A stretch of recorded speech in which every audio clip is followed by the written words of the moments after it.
recopiló el Almagest, una enciclopedia que resumía en 13 extraordinarios volúmenes 5 siglos de ciencia griega. Ptolomeo no solo no abandonó la teoría de la perfección de Platón, sino que de hecho añadió algunas de sus propias peculiaridades.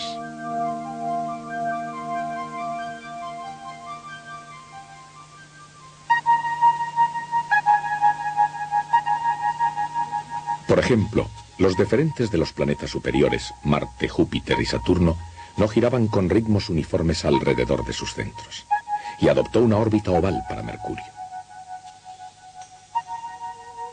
A pesar de lo sorprendentes que eran las variaciones de Ptolomeo, estaban perdidas como simples notas esotéricas a pie de página en todo el montón del Almagest.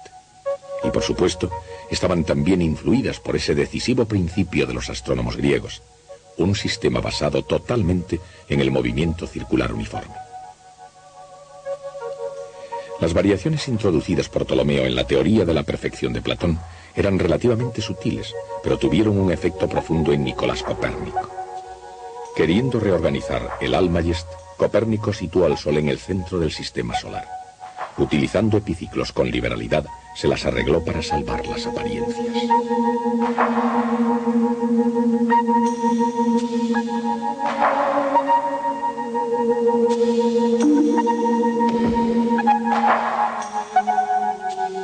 A pesar de los epiciclos, el universo de Copérnico tenía planetas girando alrededor del Sol y la Luna girando alrededor de la Tierra con un movimiento circular casi uniforme. Con el fin de mantener preferencias estéticas tradicionales, creó una visión más nueva y más exacta del sistema solar, el sistema copernicano. Un siglo y medio después, Isaac Newton explicó por qué esa teoría era válida, comenzando con su teoría de la Luna. La Luna está siempre cayendo. Con todo, ella permanece en el cielo. La fuerza de gravedad de la Tierra hace que la Luna acelere de acuerdo con la fórmula F = ma. Aunque continúe acelerando todo el tiempo, la Luna se mueve a velocidad casi constante. Esto parece contradecir el concepto mismo de aceleración, pero la aceleración es el ritmo de cambio de la velocidad, y la velocidad es un vector.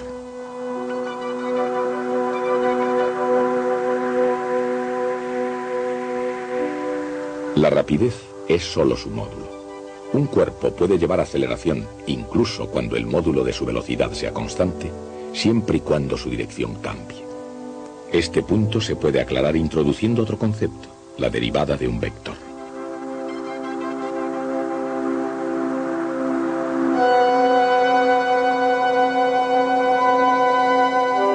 La derivada de una función explica con qué rapidez cambia en un instante dado. La derivada de un vector explica cuán rápidamente está cambiando el vector. Un vector puede variar por un cambio en su módulo, en su dirección o en ambos.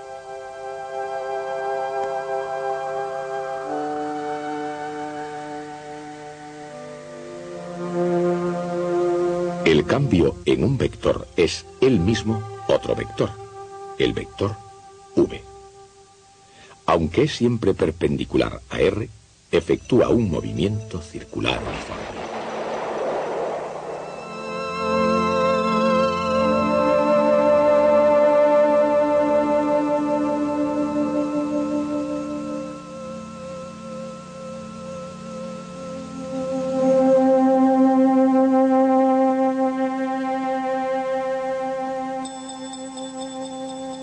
Su derivada es la aceleración, que resuelve el rompecabezas de la aceleración constante a una velocidad constante. Cuando un cuerpo describe un movimiento circular uniforme, la aceleración va orientando continuamente al vector velocidad, el cual, a su vez, orienta al radio vector. Todos ellos van al mismo paso, uno con el otro, constantes en módulo, pero cambiando continuamente la dirección. La idea de la derivada de un vector no es tan nueva como pudiera parecer. Recuerden, F = ma. Es ella misma una ecuación sobre derivadas de vectores. La única diferencia es que anteriormente solo se diferenciaban funciones ordinarias al derivar una componente por vez.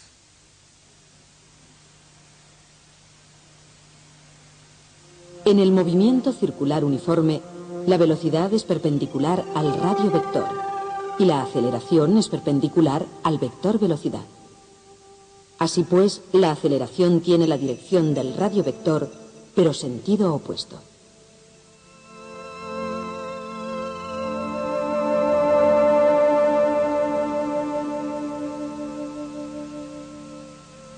Pero, ¿cuál es el módulo de cada vector? V es igual a omega R.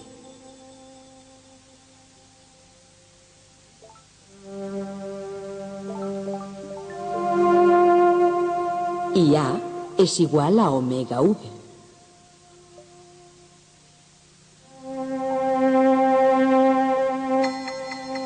Por lo tanto, A es igual a V al cuadrado dividido por R.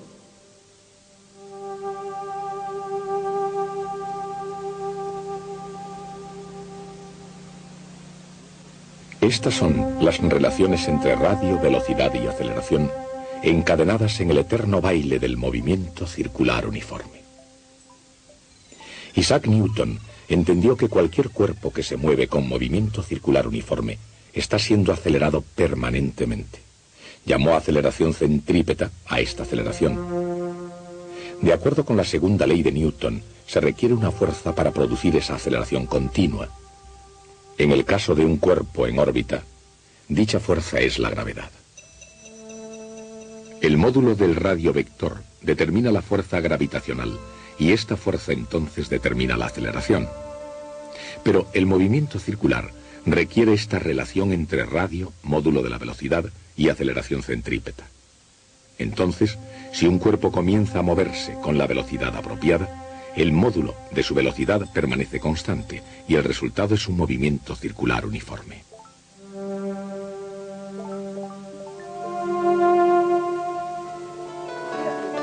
Las teorías de Newton son esencialmente de naturaleza matemática. Mucho se ha dicho de su carácter matemático. Pero, ¿qué se puede decir del carácter y la personalidad del propio Newton? Sus discípulos lo describían frecuentemente como una persona agudamente suspicaz y celosa, frecuentemente sin motivo, y casi siempre excesivamente solitario, de mal genio y rencoroso. Considerando estos rasgos de su personalidad, solo la más original ficción podría describir a Sir Isaac Newton como un jovial camarada.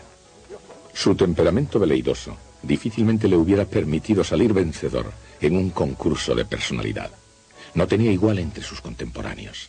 Era frío, por no decir antisocial, y la historia está casi en blanco de relatos de risas de Sir Isaac Newton.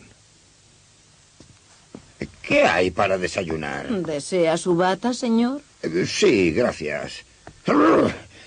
¿Qué hay para desayunar? Bueno, su desayuno favorito, supongo. El desprecio general de Newton por los logros intelectuales de sus colegas, por no decir nada de los del montón, hace que su elección para el Parlamento parezca mucho más sorprendente. Sin embargo, a Newton no le faltó ni el gran amigo ni algunos momentos de frivolidad. Y su personalidad, al igual que su valoración de Copérnico y Aristóteles, puede considerarse con más propiedad un estudio de contrastes. A Newton como hombre no le motivaba el tema fundamental de la mecánica del universo, sino lo que él como científico descubría. Y en relación con sus revelaciones sobre el comportamiento de la Luna, los hechos están claros. Queda lejos la granja donde nutrió su imaginación.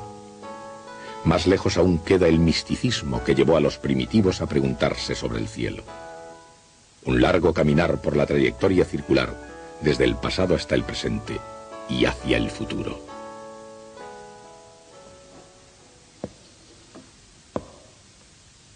Y ahora, en interés de la justicia, quiero cambiar completamente de tema. Una de las actividades más atroces cometidas por los gobiernos es la tortura de los presos. Creo que en la actualidad ningún gobierno admite abiertamente esta barbaridad de torturar a los presos, aunque todos sabemos que en secreto seguramente lo hacen.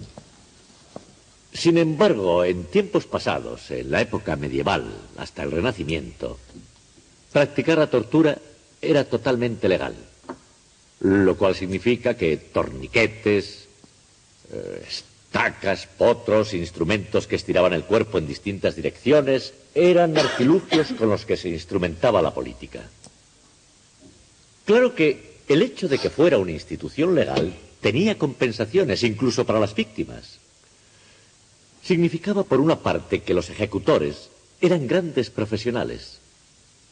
En otras palabras, eran capaces, mediante soborno, de ofrecer espectáculos sin causar dolor. Generalmente se hacía para asegurarse de que se preocupaban del pasado antes de que llegase la parte emocionante. Más importante, el hecho de que fuera una institución legal significaba que estaba sujeta a leyes y salvaguardas.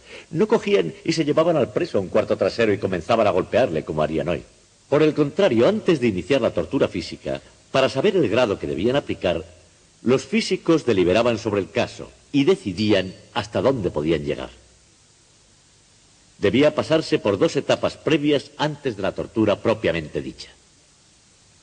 La primera etapa era la mera amenaza verbal de tortura. Como recordarán, en el juicio de Galileo, eso fue todo lo que se autorizó. Y en el caso de Galileo, fue suficiente. En la segunda etapa lo que hacían era enseñar los instrumentos. Cogían al preso y lo llevaban a una habitación donde estaban todos los instrumentos de tortura. Era una visión impresionante y casi todas las veces surtía el efecto deseado. Estarán preguntándose por qué les he empezado a hablar de un tema tan extravagante. Pues el motivo es presentarles nuestro próximo tema, que versará sobre el uso de la fuerza. Hasta entonces. En el movimiento circular uniforme, el vector velocidad es perpendicular al radio vector y la aceleración va hacia adentro en la dirección del radio. De acuerdo con la segunda ley de Newton, todo cuerpo que lleva un movimiento circular uniforme está siendo acelerado por alguna fuerza externa. Para un cuerpo en órbita, dicha fuerza es la gravedad.